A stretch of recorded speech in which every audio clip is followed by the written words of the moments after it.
పశ్చిమాసియా ప్రాంతంలో America, Iran దేశాల మధ్య రగులుతున్న తీవ్రమైన గల్ఫ్ సంఘర్షణల నడుమ స్ట్రైట్ ఆఫ్ హోర్ముజ్ ఒక అతిపెద్ద అంతర్జాతీయ ఉద్రిక్తత కేంద్రంగా మారిపోయింది. ఈ వ్యూహాత్మక జలసంధిని ఇరాన్ కంప్లీట్గా మూసివేయడం వల్ల ప్రపంచవ్యాప్తంగా చమురు సరఫరా నిలిచిపోయి ఉత్పన్నమయ్యే ఆర్థిక తీవ్రత, ఇంధన సంక్షోభం గురించి ప్రపంచ దేశాలు ఇప్పటి వరకు విపరీతంగా చర్చించాయి. కానీ ఈ వివాదం వల్ల నౌకలు నెలలు తరబడి ప్రయాణించలేక ఒకే చోట ఆగిపోవడం వల్ల సముద్ర వాతావరణానికి, పర్యావరణ వ్యవస్థకు కలుగుతున్న ఊహించని నష్టాలను మాత్రం అంతర్జాతీయ సమాజం తీవ్రంగా విస్మరించింది. తాజాగా వెలువడిన ఒక అంతర్జాతీయ పరిశోధన నివేదిక ఈ అంశంపై అత్యంత దిగ్భ్రాంతికరమైన విషయాలను బయటపెట్టింది. గత ఫిబ్రవరి నెల నుంచి పర్షియన్ లేదా అరేబియన్ గల్ఫ్లో కదలకుండా లంగరు వేసి ఉన్న 1500కు పైగా భారీ వాణిజ్య నౌకలు ప్రపంచ సముద్ర రంగానికి ఒక తీవ్రమైన పర్యావరణ ముప్పుగా మారాయని ఈ అధ్యయనం స్పష్టం చేసింది. ఇలా ఏకదాటిగా వందలాది నౌకలు నీటిలోనే నిశ్చలంగా ఆగిపోవడం వల్ల ఆ ఓడల దేహాలపై ప్రమాదకరమైన బయోఫాలింగ్ జాతులు భారీగా పేరుకుపోతున్నాయి. దీనివల్ల రాబోయే రోజుల్లో సముద్ర పర్యావరణానికి సూపర్ స్పైడర్ విపత్తు ముంచుకొచ్చే ప్రమాదం ఉంది అనడంలో ఎలాంటి సందేహం లేదు. యుద్ధ మేఘాలు తొలగి ఏదో ఒక రోజు ఈ జలసంధి తిరిగి తెరుచుకున్నప్పుడు ప్రయాణాలను ప్రారంభించే ఈ నౌకలు తాము సందర్శించే వివిధ ప్రపంచ ఓడరేవులకు ఈ విదేశీ సూక్ష్మజీవులు, పరాన్నజీవులను వేగంగా వ్యాపింపజేస్తాయి. ఇది అంతర్జాతీయ జీవ భద్రతకు తీవ్రమైన ముప్పు కలిగించే ఒక మహా విపత్తు సంఘటనకు దారితీస్తుందని పర్యావరణ శాస్త్రవేత్తలు హెచ్చరిస్తున్నారు.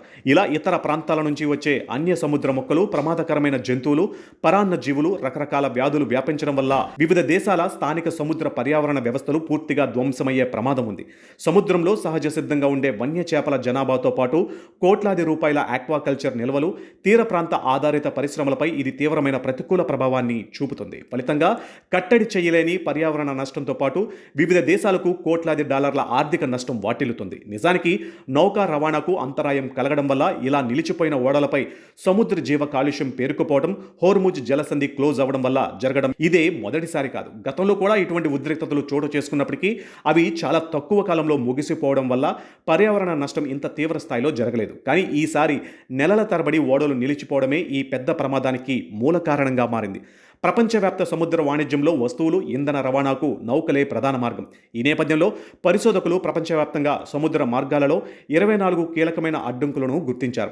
ఆశ్చర్యకరమైన విషయం ఏమిటంటే వీటిలో 20 ప్రధాన మార్గాలకు ప్రత్యామ్నాయ సముద్ర మార్గాలు అందుబాటులో ఉన్నాయి. అంటే ఏదైనా అత్యవసర పరిస్థితి వస్తే నౌకల మార్గాలను మార్చి వేరే దారిలో ప్రయాణాన్ని కొనసాగించవచ్చు. ఈ ప్రత్యామ్నాయ మార్గాల ద్వారా వెళ్లడం వల్ల సమయం ఎక్కువ పడుతుంది, ఇంధన ఖర్చు, లాజిస్టిక్స్ వ్యయం బాగా పెరుగుతుంది. అయినప్పటికీ ఈ మార్గాల వల్ల నౌకలు నీటిలో ఎక్కువ కాలం నిరుపయోగంగా ఒకే చోట నిలిచిపోకుండా సురక్షితంగా ప్రయాణించగలవు. కానీ ప్రపంచవ్యాప్తంగా ఎలాంటి ప్రత్యామ్నాయ మార్గాలు లేని అత్యంత కీలకమైన సముద్ర ప్రదేశాలు కేవలం 4 మాత్రమే ఉన్నాయి. అందులో మొదటిది ప్రస్తుతం వివాదంలో ఉన్న హోర్ముజ్ జలసంధి, రెండవది బాల్టిక్ సముద్రంలో ఉన్న ఒరేసుండు జలసంధి, మూడవది నల్ల సముద్రంలో ప్రారంభమై బోస్పరస్ డార్డనెల్స్ జలసంధులు, నాలుగవది బోహై సముద్రంలోని బోహై జలసంధి.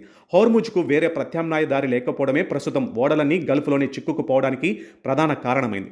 అంతర్జాతీయంగా తీవ్ర ఒత్తిడి ఉన్నప్పటికీ గత శనివారం రోజున ఇరాన్ జాతీయ భద్రతా మండలి సంచలన ప్రకటన చేసింది. అమెరికా తన ఆధిపత్య వైఖరిని, బెదిరింపులను మార్చుకునేంత వరకు హోర్ముజ్ జలసంధిని తెరిచే ప్రసక్తే లేదని స్పష్టం చేసింది. తద్వారా ఆ కీలక జలమార్గం గుండా వాణిజ్య నౌకల రవాణాపై పరస్పర ఒప్పందం కోసం జరుగుతున్న చర్చలను ప్రభావితం చేసేలా ఇరాన్ సరికొత్త నిబంధనలను, కఠినమైన షరతులను విసిరింది. Iran security council secretary, Islamic revolutionary guards corps senior commander Mohammad Bagher Zolghadr చేసిన ప్రకటనను ఇరాన్ అధికారిక మీడియా ప్రసారం చేసింది. తమ డిమాండ్లను అమెరికా నెరవేర్చాల్సిందేనని ఆ ప్రకటనలో గట్టిగా తేల్చి చెప్పారు.